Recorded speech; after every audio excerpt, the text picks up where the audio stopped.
Assalamualaikum warahmatullahi wabarakatuh. Perkenalkan, nama saya Desma Ilham dari Bimbingan dan Konseling kelas 1A.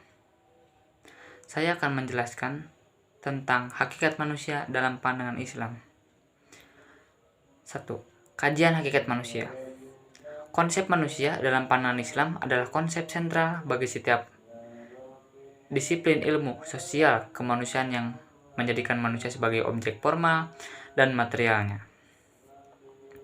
Agar konsep manusia yang kita bangun bukan semata-mata merupakan konsep yang spekulatif, maka kita mesti bertanya pada zat yang mencipta dan mengerti manusia, yaitu Allah Subhanahu wa Ta'ala.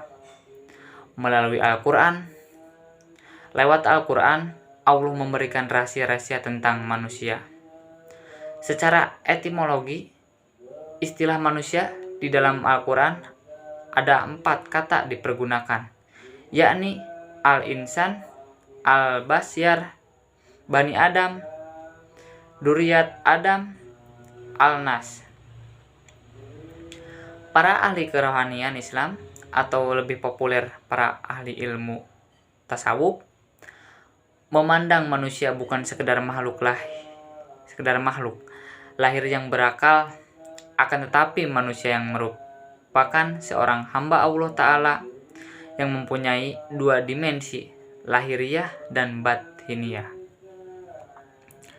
Asal-usul kejadian manusia menurut kitab suci Al-Quran pada surat Al-Hajj juz 15 ayat 28-29, asal-usul manusia adalah ketika Allah berfirman, "Dan ingatlah ketika Tuhanmu berfirman kepada para malaikat, sesungguhnya aku akan menciptakan seseorang dari tanah liat, kering yang berasal dari lumpur hitam yang diberi bentuk.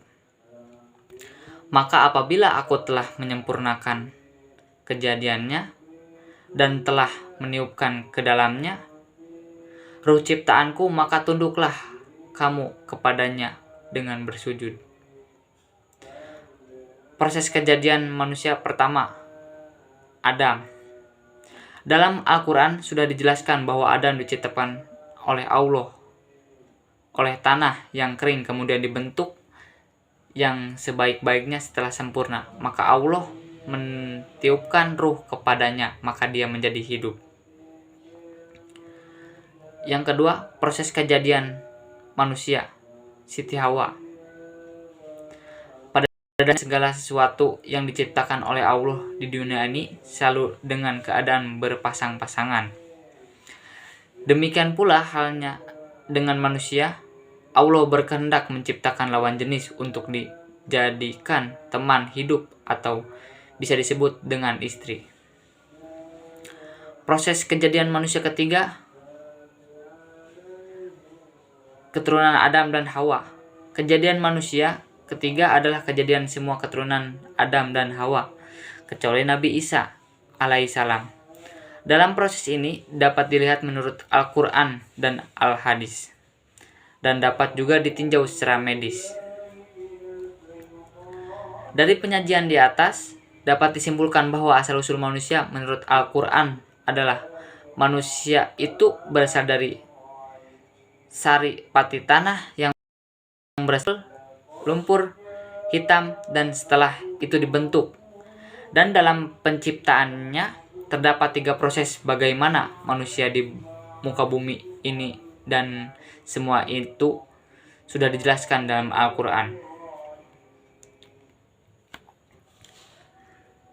3. Potensi-potensi manusia. Potensi-potensi manusia menurut pendidikan Islam adalah manusia telah dibekali dengan potensi dasar berupa jasmani, pendengaran, penglihatan, akal, ruh yang masih perlu pengembangan untuk bekal hidupnya semenjak kelahirannya.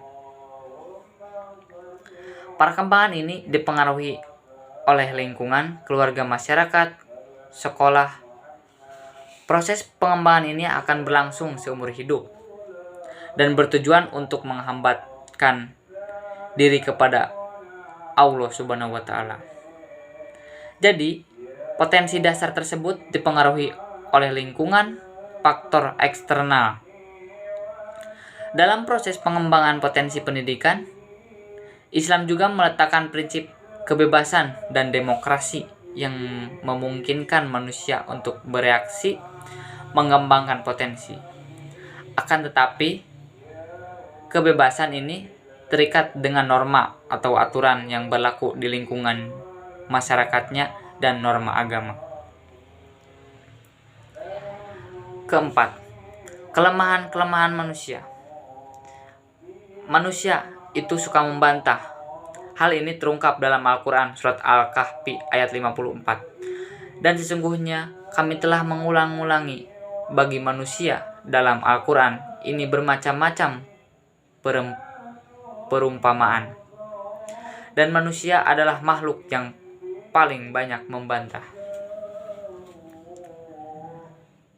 Kedua, manusia itu bersifat lemah. Hal ini terungkap dalam Al-Quran surat An-Nisa ayat 28. Allah hendak memberikan keringanan kepadamu dan manusia dijadikan bersifat lemah. Yang ketiga, manusia itu zalim dan bodoh. Hal ini terungkap dalam Al-Quran ayat surat Al-Ahzab ayat 72. Sesungguhnya kami telah mengemukakan amanat kepada langit, bumi, dan gunung-gunung. Maka semuanya enggan untuk memukuli amanat itu dan mereka khawatir akan mengkhianatinya. Dan dipikullah amanat itu oleh manusia. Sesungguhnya manusia itu amat zalim dan amat bodoh. Yang keempat, manusia itu kikir. Hal ini terungkap dalam Al-Quran surat Al-Isra ayat 100. Katakanlah, kalau seandainya kamu menguasai perbendaharaan rahmat Tuhanku, niscaya perbendaharaan itu kamu tahan karena takut membelanjakannya. Dan adalah manusia itu sangat kikir.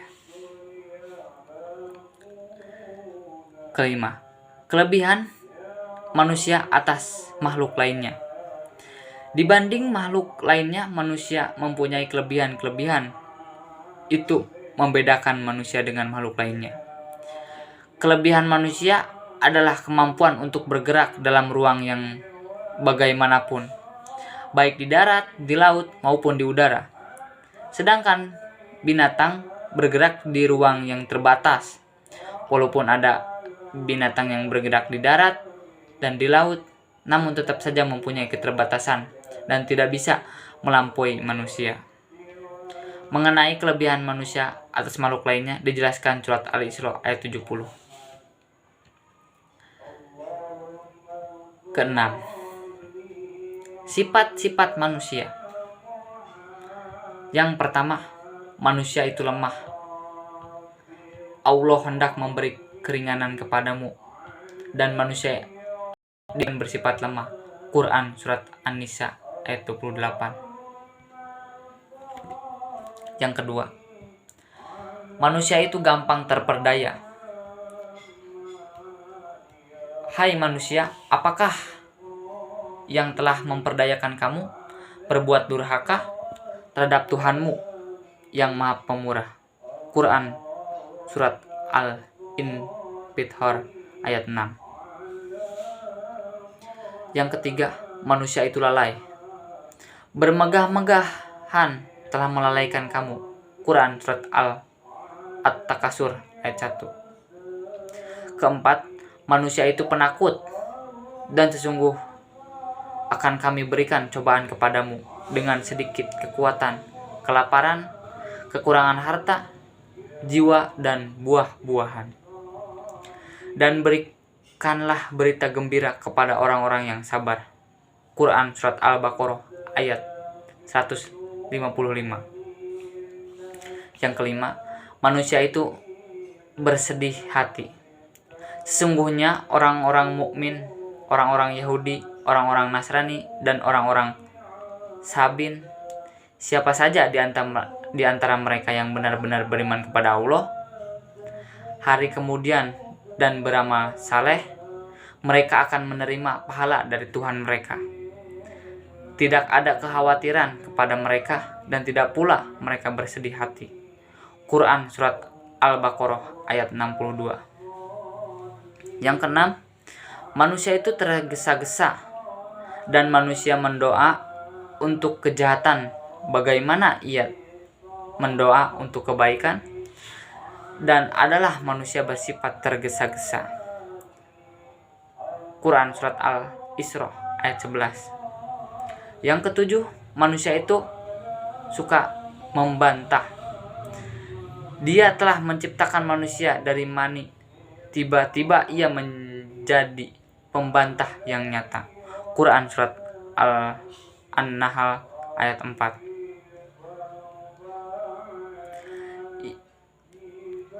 Cukup sekian penjelasan dari saya. Kurang lebihnya mohon maaf. Wabillahi taufiq wal hidayah. Wassalamualaikum warahmatullahi wabarakatuh.